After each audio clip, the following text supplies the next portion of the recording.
জগৎজননী মা কালী পরম শক্তির আধার, তাই তো তাকে নানা রূপে নানাভাবে মাতৃরূপে উপাসনা করা হয়। বাংলার বিভিন্ন প্রান্তে, শহর থেকে গ্রাম, নানা অঞ্চলে শক্তি আরাধনা তথা মা কালীর পূজা হয়ে আসছে প্রাচীনকাল থেকেই। অঞ্চলভেদে এক এক রূপে তার আরাধনা করা হয়ে থাকে। ভক্তের সঙ্গে এক হয়ে গেছেন তিনি, তাই তো দৈবিক সত্তার বাইরেও তিনি হয়ে উঠেছেন ঘরের মেয়ে, আবার তিনিই মা। আজ আমরা জানব তেমনই এক কালীর কথা, যার রং সাদা, আবার যারা দু বোন, কিন্তু আজ তোমাদের সামনে আমি এক বোনের কাহিনী তুলে ধরলাম। রাজবল্লভী, রাজভোলা ঠুগলি। রাজভোলাটের সবুজ ঘেরা শান্ত পরিবেশে বিরাজ করছেন মা রাজবল্লভী। মন্দির অঙ্গনে ঢোকার আগেই একটা গোড়া বাঁধানো বটগাছ। মন্দির প্রাঙ্গণে অনেকটা জায়গা জুড়ে নাট মন্দির আর উঁচু ভিতের ওপর প্রতিষ্ঠিত মন্দির। অনন্য সুন্দর দেবীর গাত্রবর্ণ সাদা, তাই রাজবল্লভী মাতা শ্বেতকালী নামেই অধিক পরিচিত।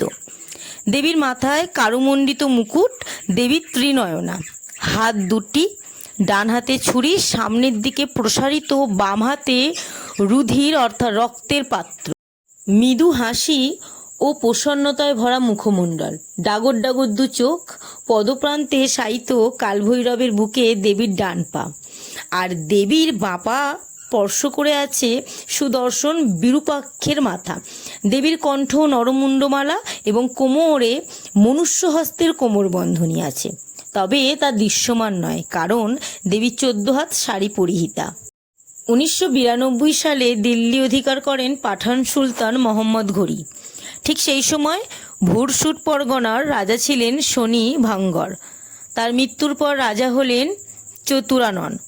টানা 40 বছর রাজত্ব করার পর তিনি ভুরসুট সিংহাসনের অভিষিক্ত করলেন তার জামাতাকে। অনুমান বছর 10 রাজত্ব করার পর জামাতা রাজা সদানন্দের মনে বৈরাগ্য জন্মালো। একদিন রাজা সদানন্দ তার নিজেরই শিকার করা পশুদের সামনে বিষণ্ণ মনে দাঁড়িয়ে ভাবছেন যে তিনি এমনই নরাধম ব্রাহ্মণকুলে জন্মগ্রহণ করেও শুধু রাজরক্ষার নিজেকে আবদ্ধ রেখেছেন। অস্ত্রগ্রামী সূর্যের আলোয় রাজা হঠাৎই লক্ষ্য করলেন রুদ্রাক্ষমালা পরে এক ব্রাহ্মণ ধ্যানমগ্ন অবস্থায় বসে আছেন পদ্মাসনে। রাজা কাছে গিয়ে প্রণাম করলেন। তারপর রাজা স্বইচ্ছায় ব্রাহ্মণকে তার নিজের সামনে দণ্ডের কথা জানালেন। ব্রাহ্মণ এরপর রাজাকে শক্তিমন্ত্রে দীক্ষিত করেন। ব্রাহ্মণের উপদেশে রাজা সদানন্দ শিব সাধনা সিদ্ধিলাভ করেন। ওই সাধনাকালেই দ্বিভুজা মহামায়া ষোড়শী রমণী মূর্তি রূপে দেখা দেন রাজাকে। মা রাজাকে আদেশ করেন এই জায়গাতেই যেন তার মূর্তি প্রতিষ্ঠিত হয়, অর্থাৎ মা রাজবল্লভী। পুজোর ব্যবস্থাও করা হয়।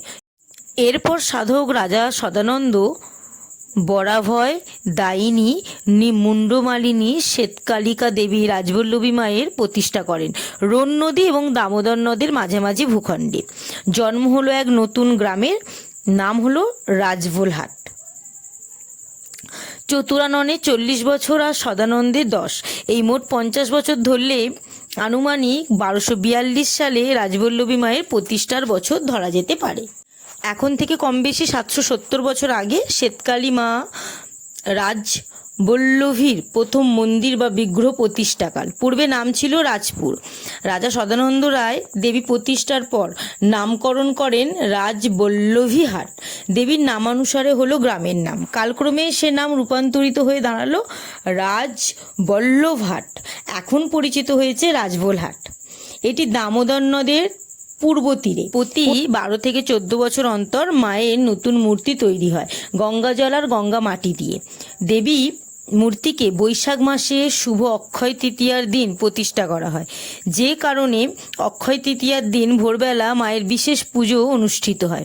এখানে দুর্গা পুজো মহা সমারোহে পালন করা হয়। নবমীর দিন হয় ছাগ বলি বা পুরনো রীতি মেনে মহিষ বলিও হয়।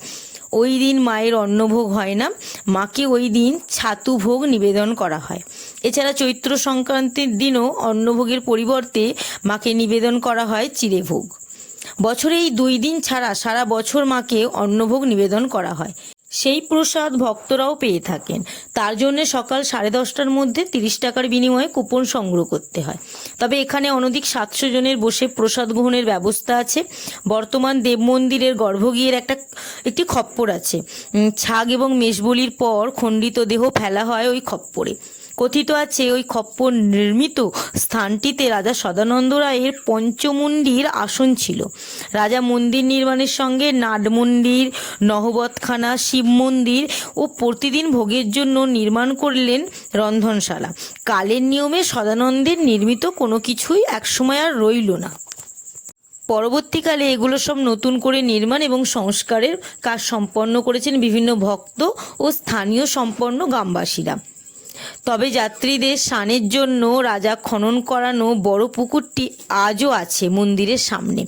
রাজবল্লভী মায়ের মন্দির পরিচালনার জন্য যদিও একটি স্বতন্ত্র কমিটি আছে, কিন্তু মা তার সারা বছরের পুজোর খরচ চালানোর ব্যবস্থা নিজেই করে রেখেছেন। মায়ের নামে একটি বড় দিঘি এবং বেশ কয়েকটি পুকুর আছে বেশ কয়েক বিঘা জমিও। আর মায়ের নামাঙ্কিত জমিতে বেশ কিছু দোকানঘর ভাড়া দেওয়া আছে। এইসব মিলিয়ে বছরে যা আয় হয় তা দিয়ে মায়ের সেবা হয়। এছাড়াও মায়ের অগণিত ভক্তের সক্রিয় সহযোগিতা তো আছেই, বিশেষ করে ওই গ্রামবাসীদের।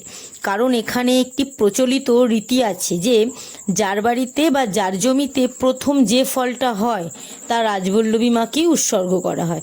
এমনকি নিজের পুকুরের মাছও। বছরের পুজোর ভার পালা করে চলে। যার যখন পালা হয় তখন তিনি সব ব্যবস্থা করে থাকেন।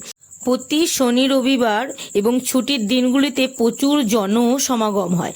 মন্দিরের দরজা খোলা হয় সকাল 7টায়, পুজো শুরু হয় সকাল 11টায়। রাজবল্লভী মায়ের সঙ্গে নিত্য পুজো হয় গণেশ, বাসুদেব, লক্ষ্মী, সরস্বতী, ভগবতী ও মা ষষ্ঠীর। নারায়ণ সহ অন্যান্য দেবদেবীদের প্রতি নিরামিষ অন্নভোগ হয়। দুপুর 1:30টায় হয় মা দেবীর ভোগ নিবেদন, ভাত, ডাল, সব রকমের সবজি দিয়ে তরকারি আর পায়েস। এরপর সন্ধ্যা আরতি। সন্ধ্যা আরতি শুরু হয় 7টার সময় সন্ধে। আরতি শেষে মাকে নিবেদন করা হয় লুচি, সন্দেশ ও ছানা। বছরে 2 দিন, দুর্গা নবমী এবং চৈত্র সংক্রান্তিতে অন্নভোগ হয় না। রাজবল্লভী মাকে প্রায় সারাদিনই পুজো দেওয়া যায়। সবশেষে মাকে তামাক সেজে দিয়ে দরজা বন্ধ করা হয়। মায়ের মন্দির খোলা থাকে সকাল 7টা থেকে টানা রাত 10টা পর্যন্ত, আর শীতকাল হলে রাত 8টা। তো আমি ভিডিওটা তোমাদের সাথে শেয়ার করলাম। যারা যারা এখনও আসনি মা রাজবল্লভী মায়ের মন্দিরে, তারা অবশ্যই একবার ঘুরে যাবে। প্রসাদ তো অমৃত, আমার খুব পছন্দের, আমার খুব ভালো লাগে। আমরা তো বছরে 2-3 বার যাই মা রাজবল্লভী মায়ের মন্দিরে।